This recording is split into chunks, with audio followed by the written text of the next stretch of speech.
அடிக்கும் ஸ்டைலு தோளத்தா பேசுனா போட்டு பத்தாயிலு வாய் விட்ட கூடாது செய்யணும் ஸ்டைலு ஐ ஒத்தான ஒத்த ஆளு 10 பேருக்கு சமண்டா டை ஷெடிரி மைக்க பிடிச்சி பாடும்போது அத நீ பால் பையன் முகத்தில்லை கால் பண்ணி காம்ப்ரமைஸ் பேசாத பிள்ளைங்க ஆச்சுன கட்டிடும் கம்பத்தில்லை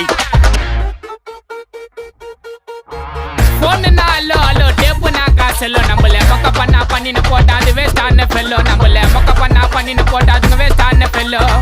எஸ்கூஸ் மீ அல்லோ அல்லோ உன்னை இல்ல செல்லோ நம்ம கூட்டத்துக்கே பயந்த கோய்ந்த அதான்